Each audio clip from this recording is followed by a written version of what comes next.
अध्यक्ष द्वारा पार्टी के शीर्ष नेतृत्व के साथ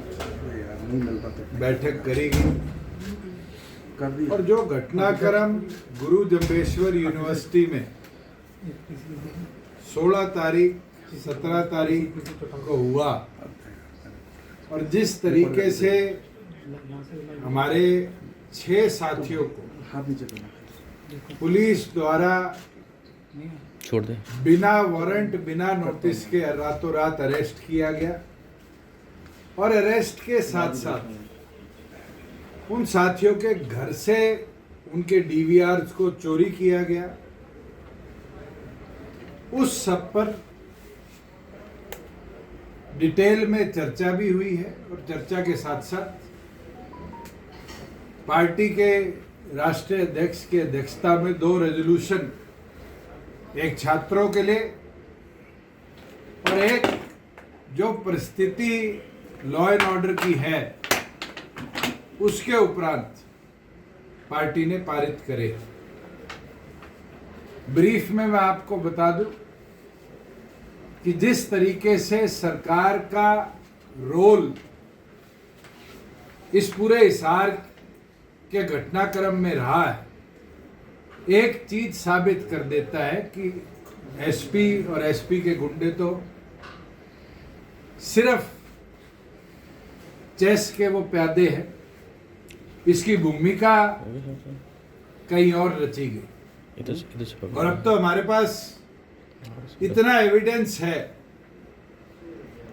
चाहे वो रवि आहूजा को उसके घर से अरेस्ट करते वक्त जिस डीएसपी को इंक्वायरी दी है वो मौके पर मौजूद है, सीआईए का पूरा स्टाफ मौके पर मौजूद है, जिस गाड़ी में घटनाक्रम हुआ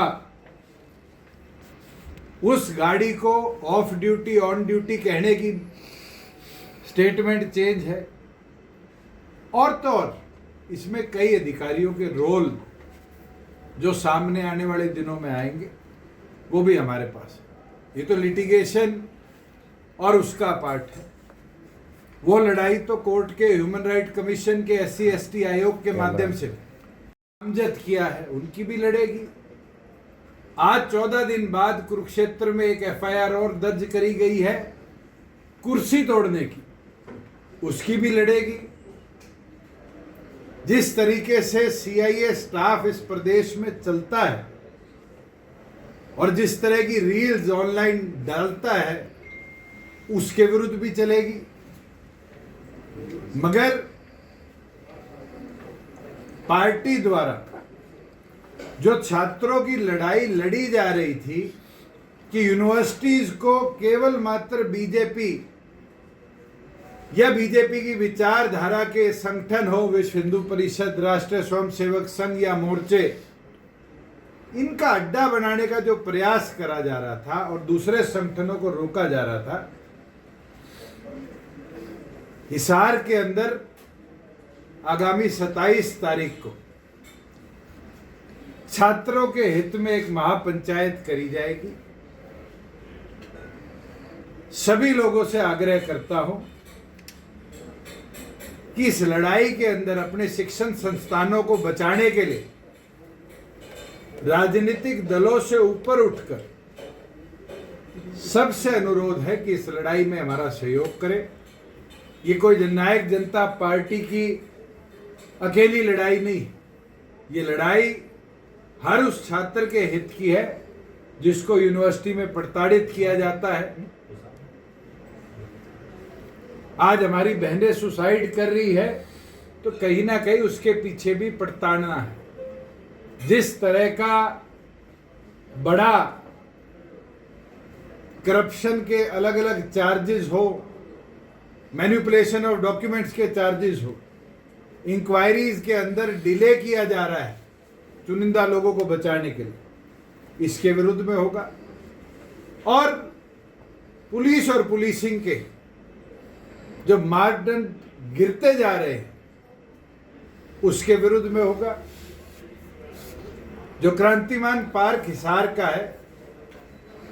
वो एक संघर्ष की पृष्ठभूमि हमेशा की रही है। 27 तारीख को क्रांतिमान पार्क में तय किया जाएगा कि आगे इस पूरी लड़ाई को लेकर कैसे चलना है। आज डॉक्टर साहब ने अपने सभी साथियों को, पदाधिकारियों को यही आदेश दिए हैं कि वो अपने अपने जिलों में अपने साथियों से चर्चा कर सबको इस संघर्ष की लड़ाई के लिए 27 तारीख को हिसार लेकर पहुंचने का काम करें और फिर मजबूती के साथ आगे क्या रूपरेखा रखनी है उसके ऊपर फैसला लेने का काम किया जाए। तो इसमें एजेंडा मुख्यतः सर वो दो रेजोल्यूशन की बात कर रहे थे सर, तो आप दोनों क्या एक रेजोल्यूशन जिस प्रकार से गुरु जम्बेश्वर यूनिवर्सिटी ने 2 कार्य करे, एक तो गमला तोड़ने के ऊपर ट्रेसपासिंग और डैमेज ऑफ पब्लिक प्रॉपर्टी की धारा लगाकर 8 साथियों को नामजद किया और अगले दिन जितने छात्र, कोई पीएचडी में था, कोई मास्टर्स में था, कोई स्टूडेंट्स में था, जो छात्र प्रदर्शन में थे या हमारे संगठन से जुड़े हुए थे, उन सबको टर्मिनेट करने का काम किया। एक तो उसके ऊपर रेजोल्यूशन है और दूसरा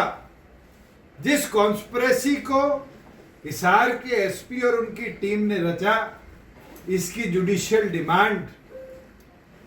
प्रॉपर करी जाए और इन सबको इमीडिएट अंडर सस्पेंशन रखा जाए। हायर ऑफिशियल जो इन्वॉल्व थे उनका तुरंत हेडक्वार्टर ट्रांसफर किया जाए और तो और जिस तरीके से आधी रात को विजेंद्र धाड़क के घर पे रेड मारकर उसकी माइनर बच्ची के पांव पे पांव रखकर डीवीआर उतारा गया, ऐसे लोगों के खिलाफ SC/ST आयोग इमीडिएट एक्शन लेने का काम करे। इन सब विषयों के ऊपर पार्टी के सभी लोग जो आज बैठक में मौजूद थे सर्वसम्मति से उन रेजोल्यूशन को पारित किया। सर 2-3 दिन पहले जब आप चंडीगढ़ प्रेस कॉन्फ्रेंस कर रहे थे तो आपने जो तमाम बातें की थी उस दौरान आपने कहा था कि डीजीपी से बात करने की कोशिश की, आप सरकार में डिप्टी सीएम रहे हैं, पार्टी के जो नेता हैं, क्या सरकार की तरफ से वैसे ही किसी ने इस घटनाक्रम को लेकर कोई बातचीत की हो सर, मुख्यमंत्री जी ने या फिर किसी? मैं तो डीजीपी साहब को बड़ा अच्छा आदमी मानता था। मैंने उनको फ्राइडे से लेकर कल तक जी निरंतर कॉल करी और आपको हैरानी होगी, कल मैंने उनको मैसेज भेजा कि good evening ji, I tried calling you for last 3 days, unfortunately you are too busy to take calls or even have the courtesy to revert back. Let me know the best time to speak to you regarding my complaint. और आपको interesting चीज दिखाऊं, DG साहब ने block कर दिया। आज प्रदेश के अंदर सिटीजन्स का ब्यूरोक्रेसी से बात करने का तो अधिकार होगा, या ब्यूरोक्रेसी मुख्यमंत्री के कंट्रोल से बाहर होगी, या प्रदेश को ऐसे डीजीपी मिल गए जो जब कोई इस तरह के घटनाक्रम हो तो मैदान छोड़ के भाग जाते हैं। इससे तो कपूर साहब ही बेहतर थे, फोन तो उठा लेते थे। मैं तो उम्मीद रखता था कि नए जोश के साथ कुछ ना कुछ प्रदेश को मिलेगा, मगर इस तरीके से कतराना और बात करने से डरना और फिर नंबर ब्लॉक कर देना, ये तो सैनी साहब आपकी टीम की कमजोरी है।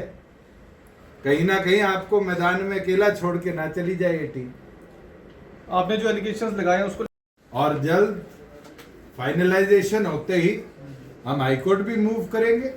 जो 6 साथी रात को अरेस्ट हुए थे, उन 6 की तरफ से कल ह्यूमन राइट कमीशन को भी एक संयुक्त कंप्लेंट दी जाएगी।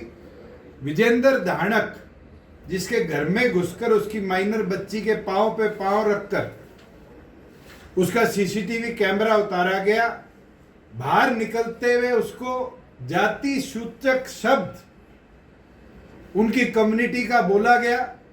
उसके लिए हम SC/ST आयोग भी जाने का काम करेंगे। और साथ में हिसार, क्योंकि SC एसटी एक्ट के लिए एक अलग जुडिशियल बेंच है, उसके अंदर भी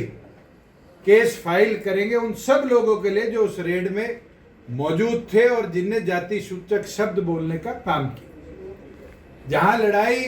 इन छात्रों की है कि 2 एफआईआर दिग्विजय सिंह, इंसो के अध्यक्ष, इंसो के अलग अलग पदाधिकारियों के विरुद्ध करी गई है, उसके लिए भी लीगल राय लेकर चाहे डिस्ट्रिक्ट लेवल पर हो चाहे हाईकोर्ट आना पड़े, आगे की कार्रवाई हम करने वाला।